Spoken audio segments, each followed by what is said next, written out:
Hai semuanya, perkenalkan saya Juanda, peserta Latsar CPNS Kemenkes gelombang 1 golongan 3 angkatan 2. Kali ini saya akan membahas terkait isu aktual yang ada di instansi saya yaitu RSCM. Oke, langsung aja yuk kita bahas. Pertama, saya akan menginfokan dulu nih, apa sih isu itu? Isu merupakan sebuah masalah atau persoalan yang terjadi baik di dalam ataupun di luar suatu organisasi yang belum terpecahkan dan belum siap diambil keputusannya. Tahap analisis isu. Yang pertama, identifikasi isu. Yang kedua, analisis awal isu. Yang ketiga, pemilihan isu utama atau core isu. Yang keempat, analisis penyebab masalah. Dan yang terakhir, penyelesaian isu. Oke, kita masuk ke tahap yang pertama, yaitu identifikasi isu. Saya mengidentifikasi beberapa isu. Yang pertama adalah kurangnya kesadaran pegawai untuk datang tepat waktu. Yang kedua, perubahan pendokumentasian dari kertas menuju digitalisasi. Yang ketiga, penggunaan handphone yang berlebihan saat sedang bekerja. Tahap yang kedua yaitu menganalisis awal isu. Isu yang pertama adalah kurangnya kesadaran pegawai untuk datang tepat waktu. Saya mengambil isu ini dilatar belakangi karena masih belum 100% capaian pegawai datang tepat waktu. Seperti di ruang saya bekerja pun, bisa dikatakan hampir 20% pegawai tiap bulan terlambat datang sehingga tidak mengikuti pre-conference di pagi hari. Yang kedua, perubahan pendokumentasian dari kertas menuju digitalisasi. Dengan adanya perubahan ini, membuat banyak pegawai yang bisa dikatakan usianya telah di atas 40-an tahun, bahkan yang akan menuju pensiun, sulit untuk mengikuti perubahan tersebut. Hal tersebut dibuktikan dengan sedikitnya pendokumentasian yang dilakukan secara tepat, dan dengan alasan mereka tidak mampu mengoperasikan pendokumentasian secara elektronik. Isu yang terakhir adalah penggunaan handphone yang berlebihan saat bekerja. Masih adanya pegawai yang menggunakan handphone saat sedang bekerja. Dengan penggunaan handphone pada saat bekerja berpotensi besar mengganggu pekerjaan.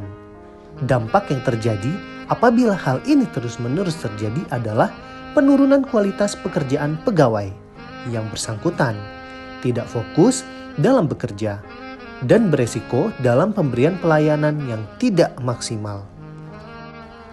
Tahap yang selanjutnya atau yang ketiga yaitu saya melakukan pemilihan isu utama atau core issue dengan melakukan penapisan menggunakan APKL dan memprioritaskan dengan USG.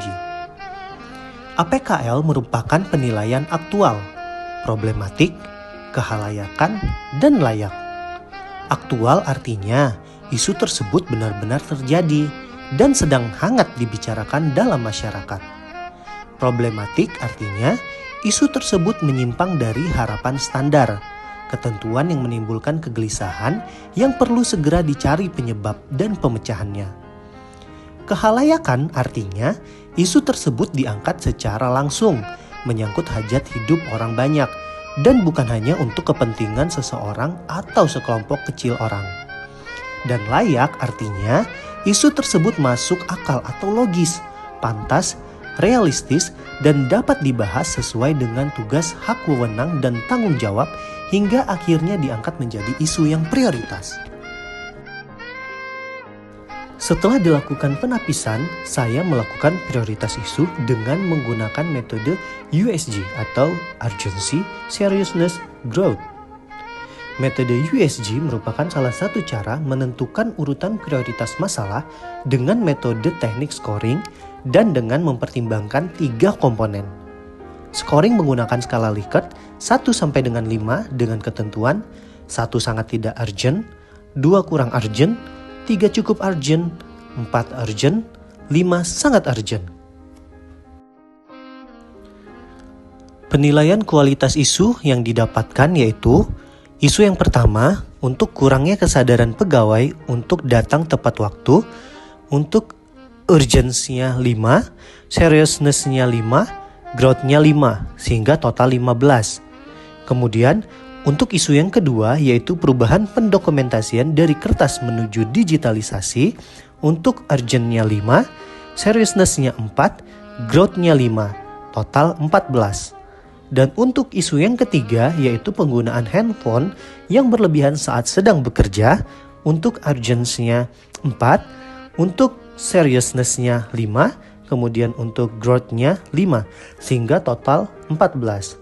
Dan dapat kita simpulkan bahwa yang menjadi prioritas utama dalam isu ini yaitu kurangnya kesadaran pegawai untuk datang tepat waktu.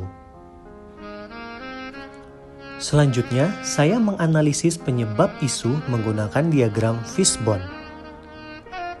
Saya menganalisis penyebab-penyebab keterlambatan pekerja masuk bekerja ada 4 faktor, yaitu yang pertama, faktor individu dengan mengutamakan kepentingan pribadi dan kurangnya kesadaran untuk datang tepat waktu.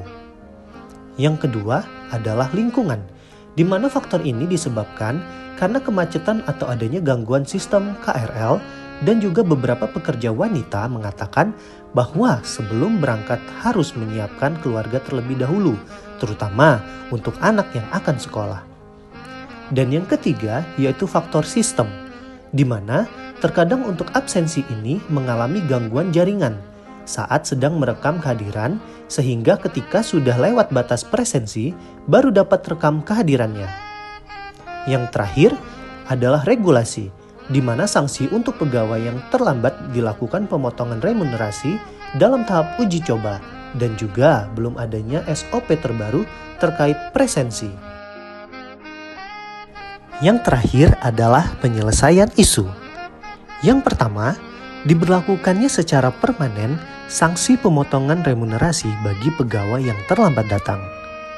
Yang kedua, memperbaiki jaringan presensi dari SDM yang merupakan aplikasi yang dipakai dalam presensi sehingga tidak terjadi lagi gangguan jaringan dan sebagainya. Yang ketiga, yaitu memberikan reward kepada pegawai yang disiplin. Misalnya, selama 3 bulan berturut-turut tidak pernah terlambat dan selalu hadir lebih awal dari yang lainnya, sehingga dapat diberikan piagam penghargaan atau bentuk reward lainnya yang memacu kedisiplinan pegawai lainnya. Baik, dari pemaparan tadi dapat kita tarik kesimpulan nih. Isu yang ada di RSCM yaitu kurang kesadaran diri pegawai dalam datang tepat waktu dapat diatasi dengan memperbaiki jaringan dan memberikan sanksi secara permanen kepada yang bersangkutan, serta memberikan reward kepada pegawai yang terdisiplin. Demikian isu instansi yang dapat saya paparkan. Terima kasih dan sampai bertemu kembali.